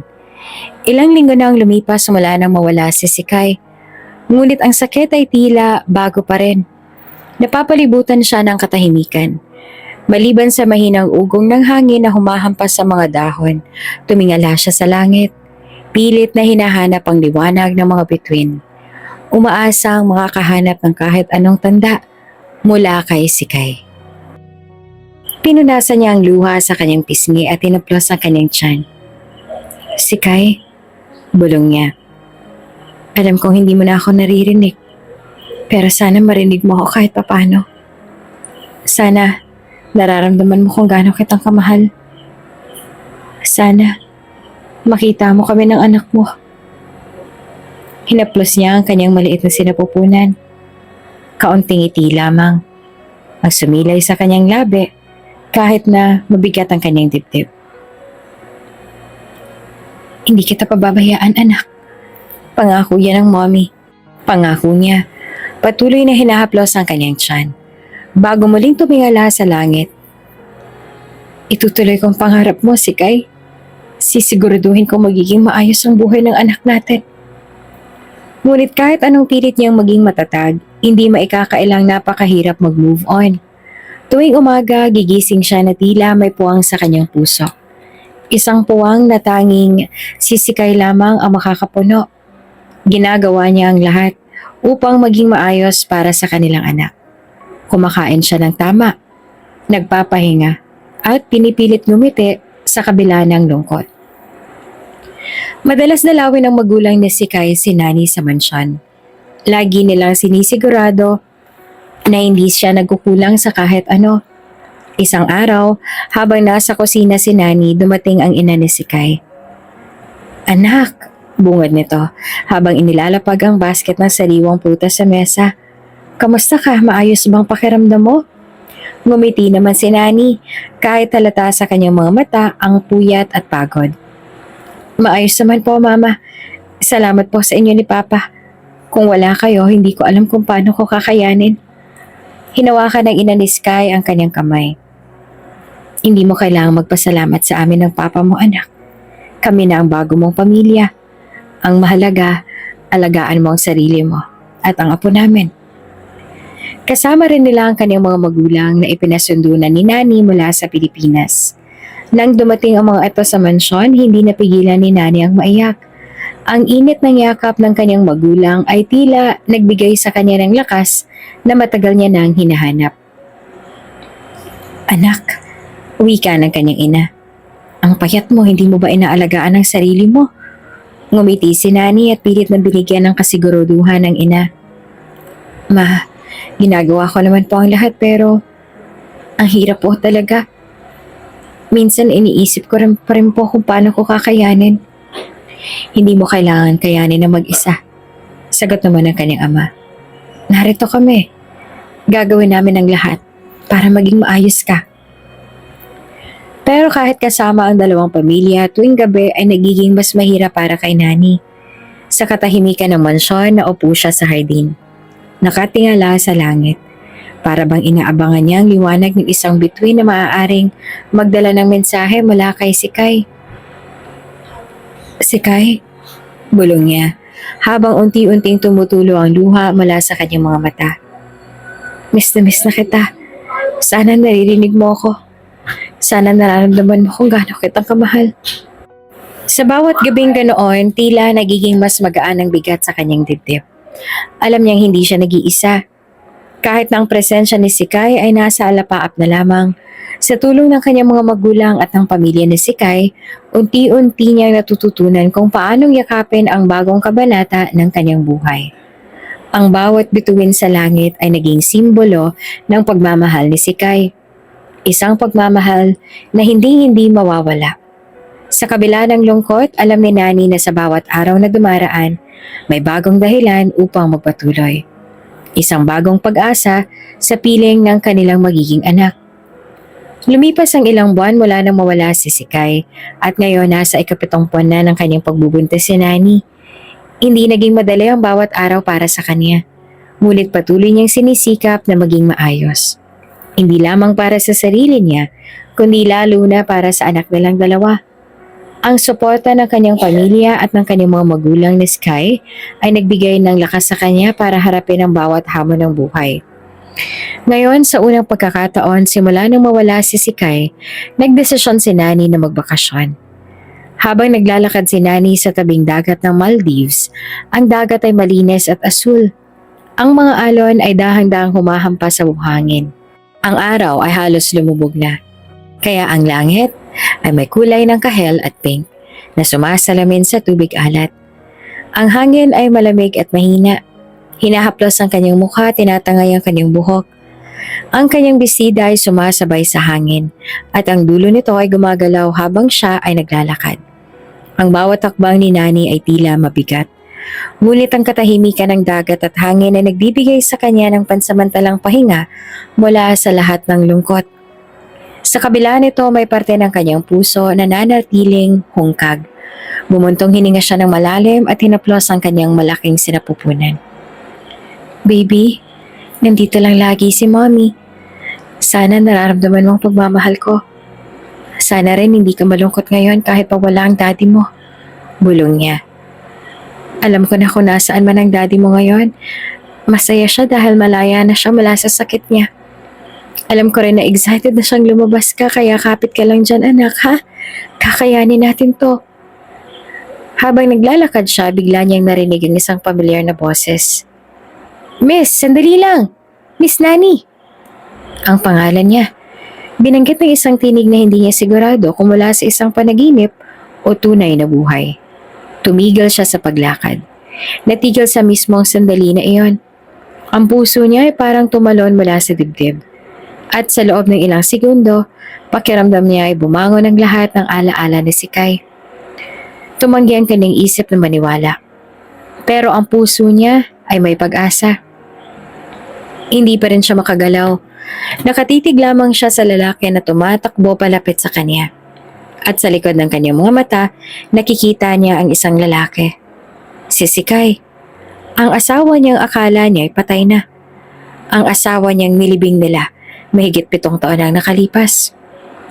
Matapos ang mga buwan ng paghihirap ng sakit ng pagkawala ng kanyang asawa dahil sa sakit nito, narito ulit ito sa harap niya. Hindi nagbago. Kung anong itsura ng araw ng kanilang kasal, ay ganun-ganun pa rin hanggang ngayon. Mas halata lang ang dark circles nito ngayon, ngunit maliban doon ay wala nang nagbago. Hindi makapaniwala si Nani. Ang kanyang mga mata ay nanlaki habang nakatingin dito. Hindi niya rin alam kung anong mararamdaman niya ngayon. Tumayo lang siya roon. Nakatitig sa lalaki na kamukhang kamukha ng kanyang asawa. Hindi niya magawa na makapagsalita. Pero napakaraming tanong sa utak niya. Si Sky nga ba ang lalaking ito? Ang asawa niya ba talaga ito? Kung oo, paano nangyari to? Paano kaharap niya ngayon ang yumaong asawa? Masuyo itong umiti sa kanya. Did you miss me? Ilang buwan ako nangulila sa'yo. Napakurap-kurap siya. Sinigurado niyang hindi siya nag-i-imagine o nananaginip. Ngunit kahit pa nakailang kurap na siya, hindi pa rin ito naglalaho. Nananatili pa rin ito nakatayo sa harap niya. Ang ngiti sa labi at kislap sa mga mata nito ay hindi rin nawala. Dahan-dahang tumaas ang kamay niya para abutin ang mukha nito. Sky? Ikaw ba yan? Tanong niya at ang mga labi ay nanginginig. Ang mga mata ay puno ng kalituhan. Inabot nito ang kamay niyang hakahawak sa pisngi nito. Naramdaman niya ang init ng palad nito at patunay na hindi multo nakikita at kaharap niya ngayon, kundi isang tunay at may buhay na tao. Ako nga ito, mahal. Mas lalo siyang nalito. Samantalang si Sky ay muling inipit sa buhok niya ang ipit na nahulog niya kanina. Matapos noon ay tumingin ito sa mga mata niya. Sky, paano nagbalik ka? Hindi pa rin siya makapaniwala. Ang mga saloobin ay magulo at tila isang panaginip. Hindi siya makakilos, hindi makapagsalita ng maayos. Nakatayo lang siya. Nakatitig sa asawang nawawala na ng ilang buwan at ngayon ay narito sa harapan niya. Ang bawat hibla ng kanyang katawan ay nagnanais na yakapin ito, ngunit ang takot na baka ito'y isang ilusyon na hindi niya matanggal. Pasensya na kung iniwan kita, Nani. Pasensya na kung nawalan ako ng ilang buwan. Ngunit nagbalik na ako. Babalik na ako sa'yo dahil naayos ko na ang lahat. Ang mga mata ni Nani ay puno ng hindi maipaliwanag na emosyon. Ang katawan niya ay nangangatog. Si Sky, nagbalik ito. Bumalik ito sa kanila. Hindi nagbago, nakangiti at para bang ang lahat ng nangyari noon ay isang masalimuot na panaginip. Naramdaman ni Nani ang panginginig ng kanyang katawan at hindi niya kayang pigilin ang mga luha na tumutulo mula sa kanyang mga mata. Sky? Paano? Paano nangyari to? Tanong ni Nani habang ang boses niya ay nahihirapan. Puno ng kalituhan. Nawala ka. Akala ko patay ka na. Patuloy ang kanyang pag-iyak. Ang mga luha ay patuloy na bumabagsak mula sa kanyang mga mata. Hindi kayang itago ang lahat ng sakit at kalungkutan na tinamo mula nang mawalan siya ng asawa. Ang puso niya ay tila tanging sakit na lamang. Hindi makapaniwala na ang lalaking iniisip niyang nawala magpakailanman ay narito ngayon sa harap niya, buhay at buo. Nani. Ang pangalan niya ay binanggit ni Sky at mga salitang yon, pakiramdam ni Nani ay parang bumalik siya sa realidad. Hindi ako nawala. Hindi ako namatay. Lumayo lamang ako para protektahan ka. Hindi nakapagpigil si Nani at niyakap niya si Sky ng mahigpit. Ni hindi niya alintana na baka masaktan siya. Ang yakap ay isang paraan ng pagsasabing, "Nandyan ka pa pala. Salamat at nagbalik ka." Ang mga luha niya ay patuloy na tumutulo. Ang katawan niya ay nanginginig sa labis na emosyon. "Nani, mahal ko. Hindi ko kayang makita ka magdusa." Ang boses ni Sky ay puno ng kalungkutan.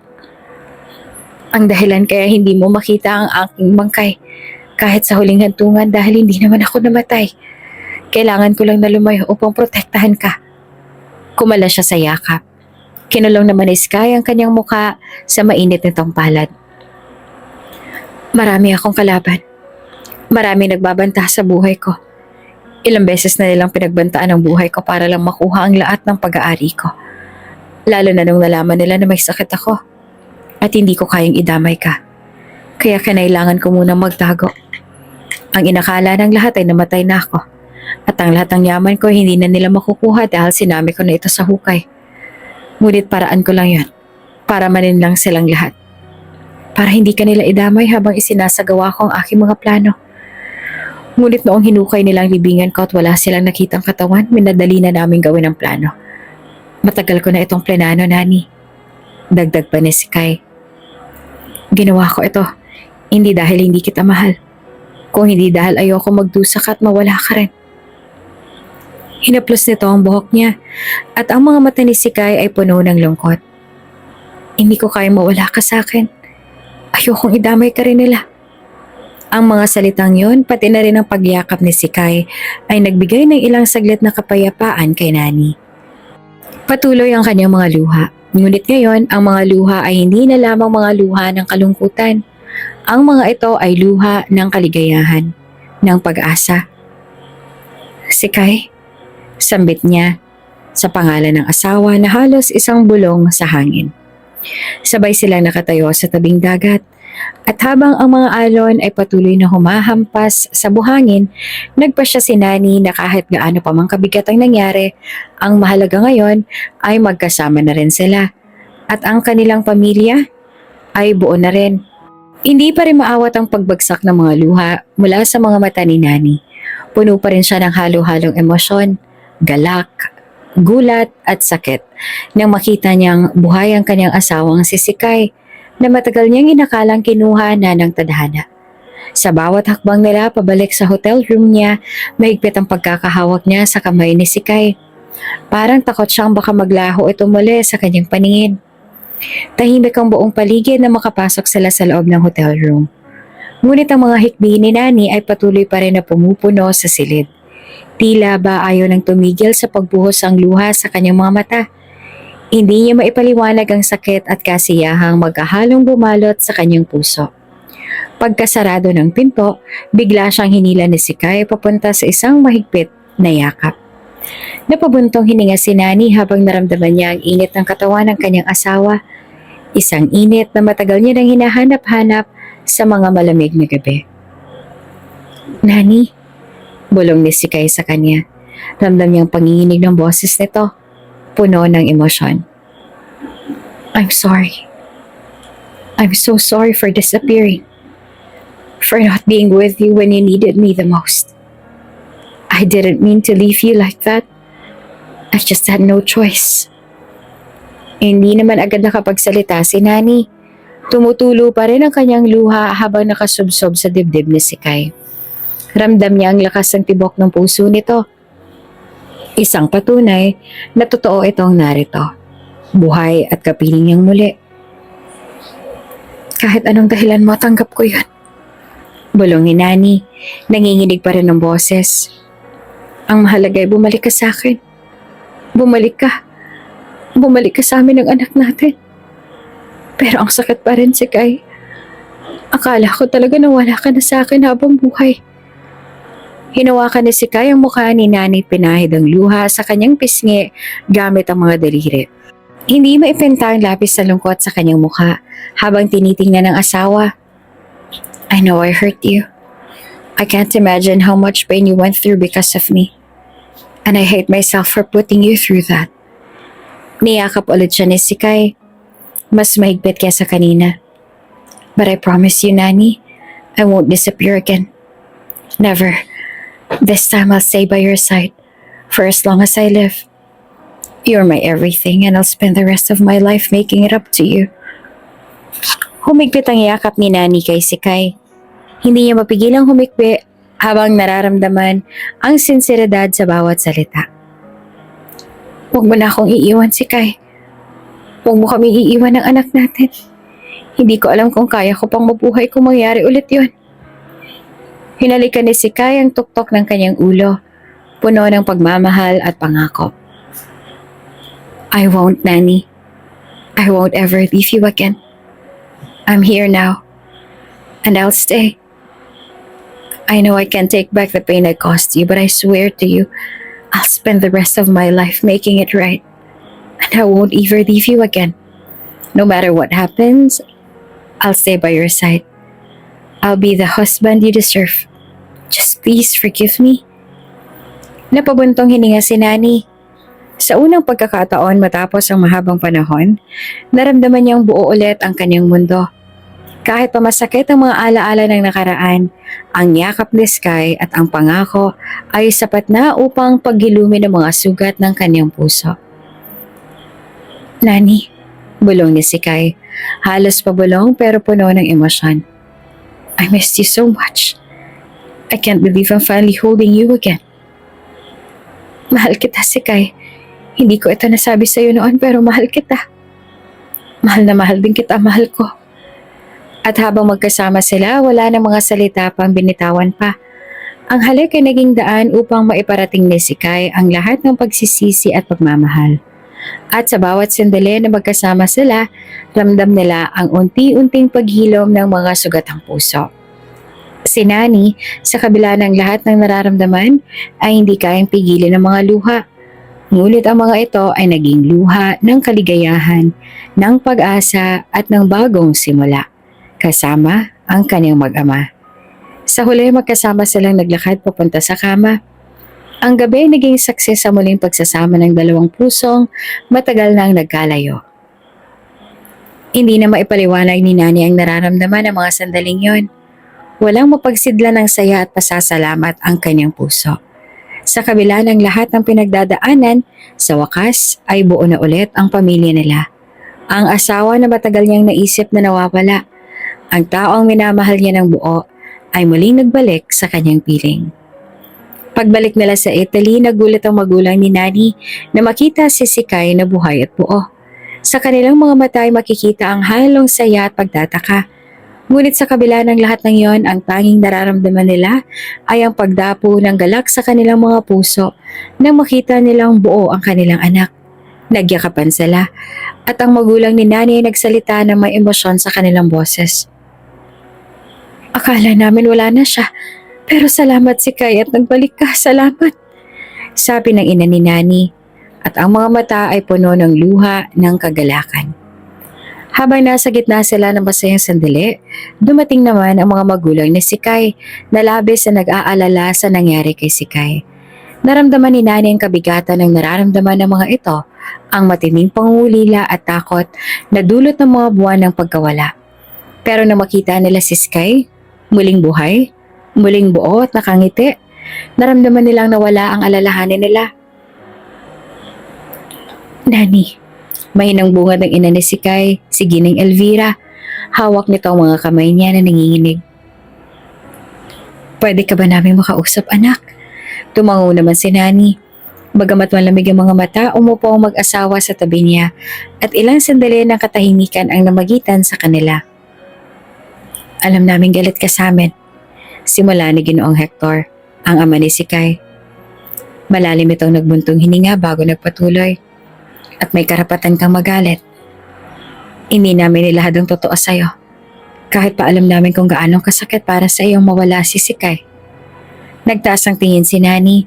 Puno ng hinanakit ang kanyang mga mata. Pero bakit?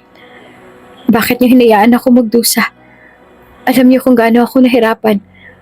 Kung paano kong inindang pagkawala niya pero wala kayong ginawa. Wala kayong sinabi.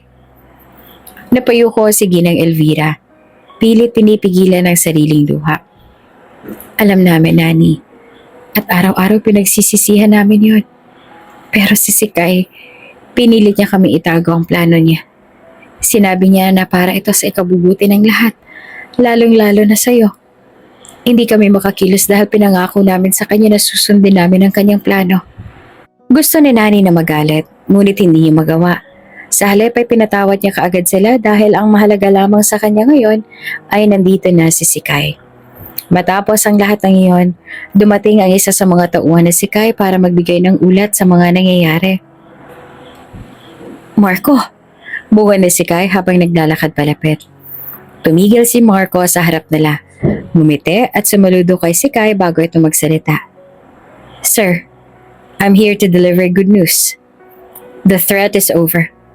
We've successfully captured the Count of Spain, the mastermind behind everything.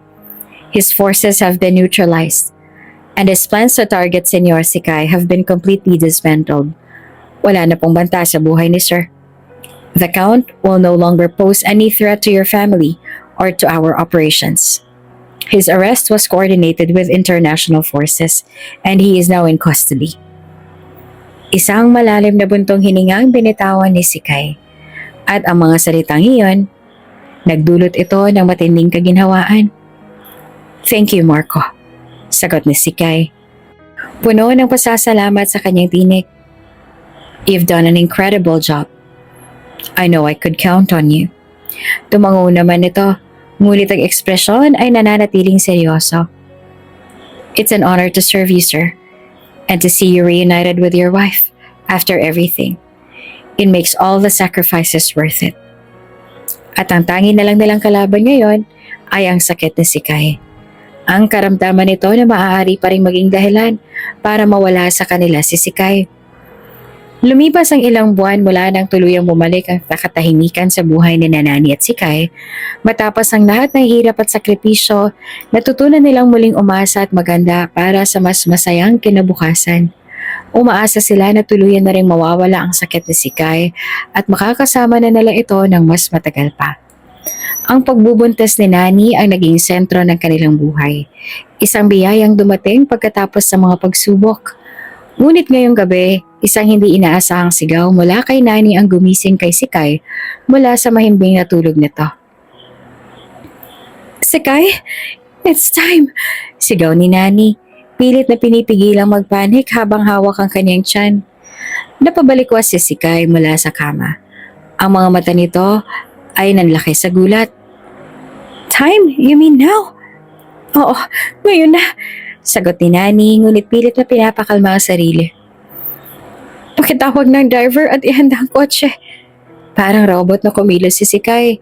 Tumakbo sa bawat sulok ng kwarto na parang hindi alam kung anong unang gagawin. The bag, the car, oh no, Nani, are you okay? What if I do something wrong? Napatawa na lang si Nani sa kanyang asawa kahit pa siya'y nahihirapan.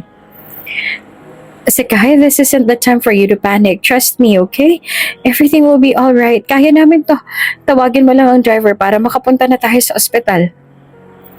Matapos ang ilang minutong pagmamadali, dumating sila sa ospital. Habang nasa delivery room si Nani, si Sikay naman ay naglakad-lakad sa labas. Hindi ito mapakali. Tila isang oras ang pakiramdam ng bawat minuto. Ang kanyang mga kamay ay nanlalamig at ang kanyang dibdib ay punong-puno ng kaba. Agad na pumasok si Sikay. Ang puso niya ay parang sasabog sa kaba. Pagpasok niya, nakita niya si Nani na nakahiga. Mukhang pagod ngunit may ngiti sa labi. Sa mga bisig nito ay ang kanilang maliit na anak. Come here.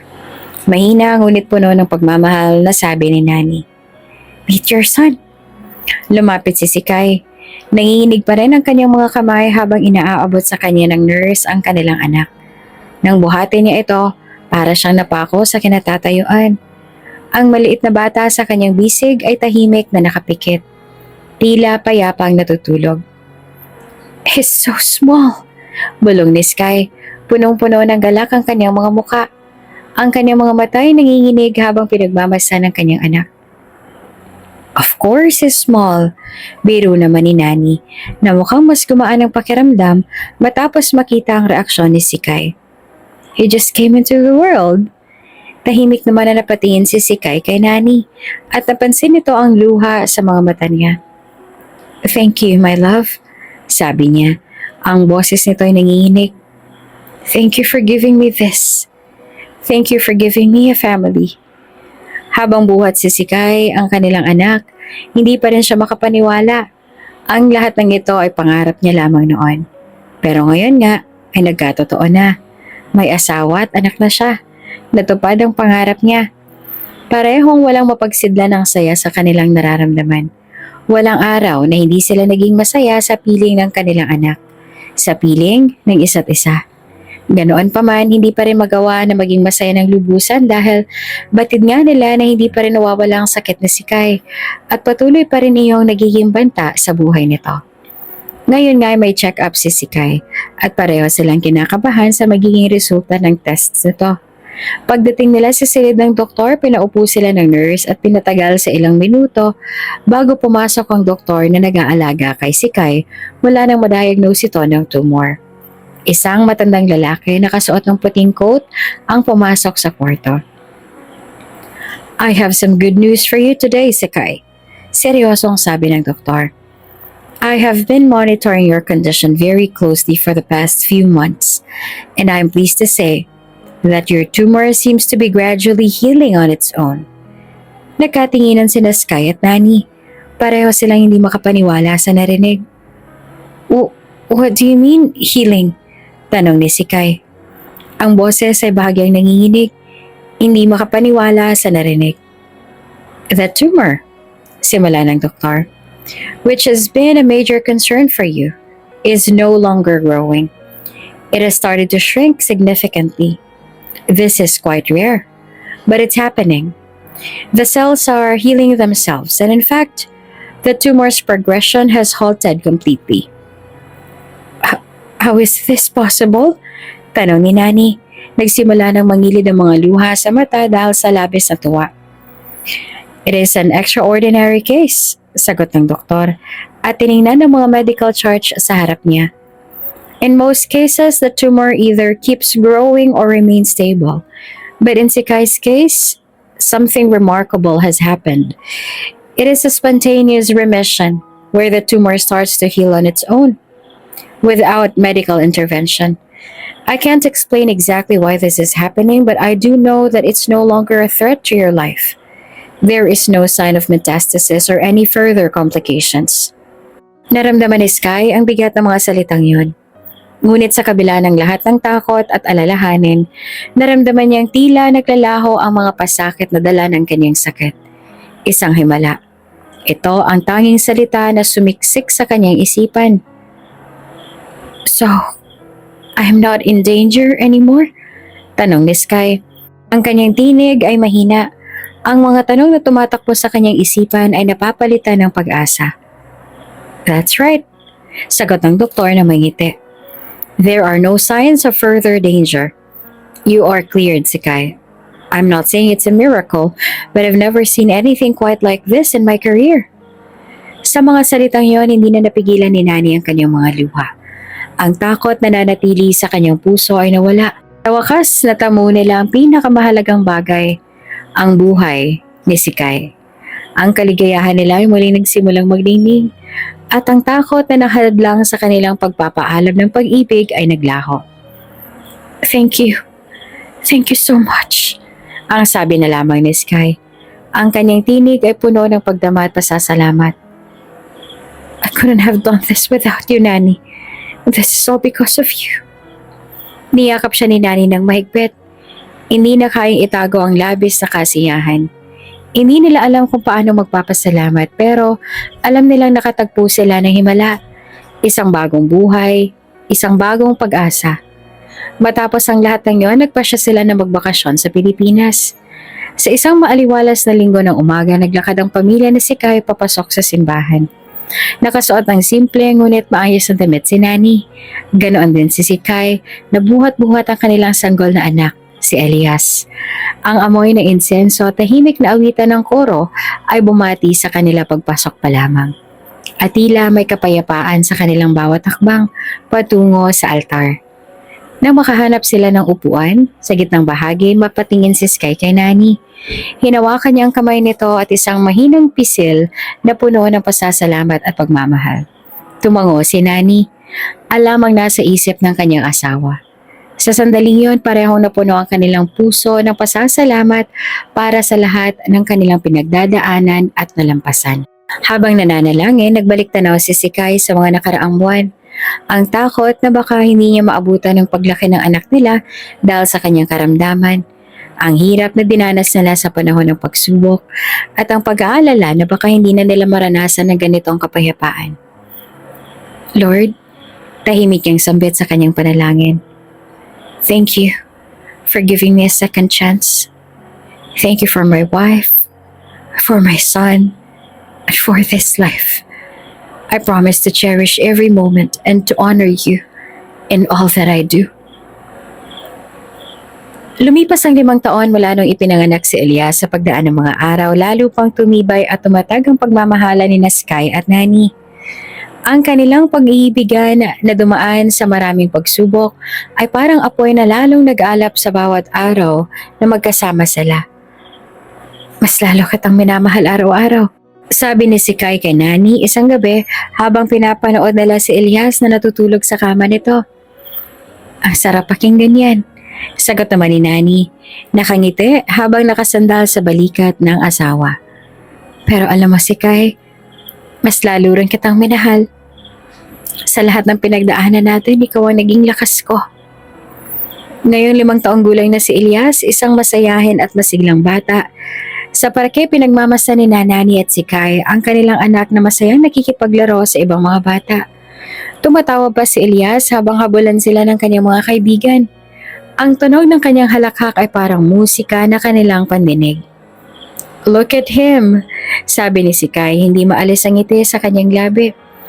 He's so full of life. Parang kailan lang nasa bisig ko pa siya.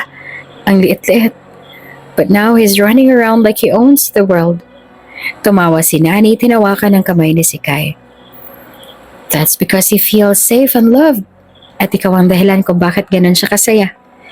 Hinaplos ni Sky ang kamay ni Nani. No, it's because of us. You and me, Nani. We built this life together. And I will never take that for granted. Habang pinagmamasa nila si Elias, napuno naman ng pagmamalaki at pasasalamat ang kanilang mga puso. Ang hirap ng nakaraan ay parang isang malabong alaala na lamang, sapagkat ang kasalukuyan ay punong-puno ng pagmamahal at kasiyahan. Kung bago ka pa lang sa channel na ito, Ate Jane TV, huwag kalimutang pindutin ang notification bell and subscribe button. Sana po hindi naman malaking abala sa inyo ang pagpindot ng subscribe button dahil ang kapalit po nito ay ang pagsuporta para makapag-produce ng mga libreng stories sa mga channels ni Ate Jane. Maraming salamat!